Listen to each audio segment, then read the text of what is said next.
Hi, just thought I'd make a quick video today on how to operate a wood burning stove correctly and if having a wood burner is for you. Firstly, you need to make sure that the wood that you're burning is dry. Anything under a 20% moisture content will burn properly. Anything over that's just going to produce smoke, it's going to tie your chimney up, and it's just going to gear a stove full of smoke. We get a lot of customers sending us videos saying my stove won't light, it's just filling it full of smoke. It will. Bit of an example here.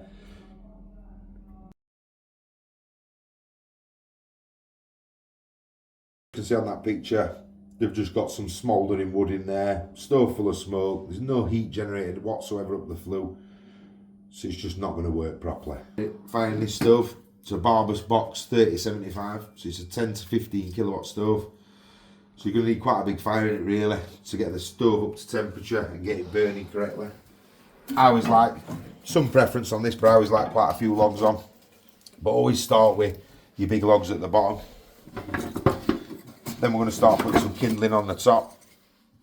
Again, it just needs to be this way around. However you put the kindling on don't really matter. And then we'll just put a few firelighters in between. I tend to like these Twizzlers. They're just a nice, good, natural firelighter. And then you're going to continue to build the higher, leaving nice air gaps in between. Again, I just like to put more kindling in, some firelighters in there. Just get that stove generating loads of heat straight away, warming that flue up and get your firebox up to temperature. If you don't do it, your stove's just not going to work properly. Depending on what area you're in, what your stove is, stuff like that, you might need to put more kindling in, less kindling in. It's sort of up to your preference, but you just do need to make sure you're getting that stove up to temperature quite quickly. Also, I forgot to mention, aerations need to be fully open on the stove.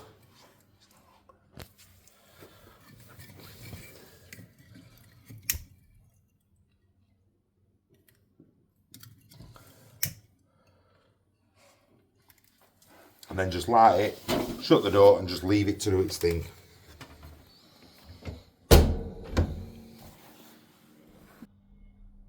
So we've had the stove on, it's only been on a couple of minutes. As you can see, there's a nice fire on there, just generating heat into the flue, which is making the combustion chamber get hot. You need to leave this burning like this with on maximum setting until the first fire's burnt out ideally. Again, this is only working on a short section of flue and it's burning really well. Right, so about 5 minutes in now, your bottom logs are all up and running. Still don't be tempted to turn the fire down. You'll just smother the fire and it's still nowhere near hot enough to be turning down.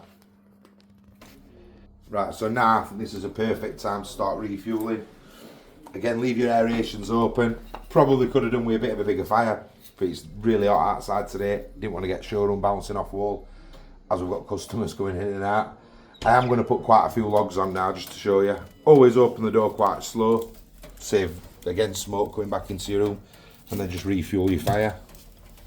With this being a big fire, we could put quite a few logs on it. Like I say, you can get it burning up to 15 kilowatts. So we'll get quite a few on now. I want to just show you the performance of this fire once you get it all working. Get the logs on. Again, shut your door. But again, keep your aeration fully open. Let them logs start to ignite and get a well-established fire. We'll come back to it again and have a little look at it after about 5 minutes, so should be up and running nicely then. Literally, it's just been a couple of minutes now, and we've got a nice firebox full of flames. I still won't turn it down yet, because the fuel that we've just put on is not fully ignited. But I think in another couple of minutes we'll be able to shut that down, and we'll start to see how the stove performs then.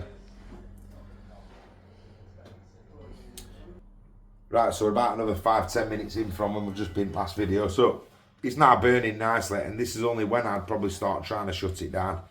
And from when we've started this process to now, we're about an hour in. So for those who think you can just light your stove, start turning it down and controlling and messing about with it, it just don't work like that. And this is why I say, is a stove for you?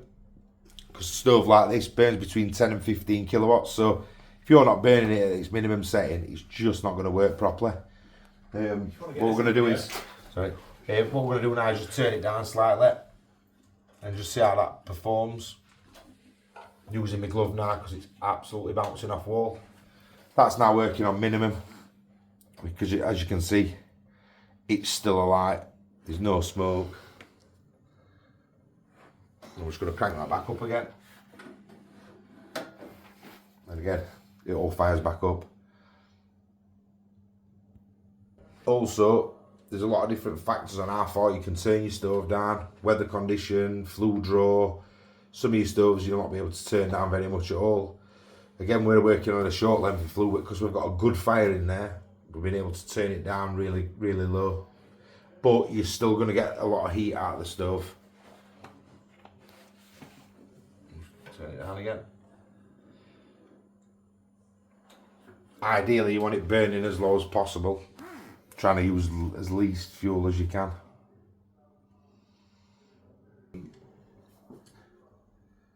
Yeah, so that's about it really. So hope that video's been helpful and you can use it in the future.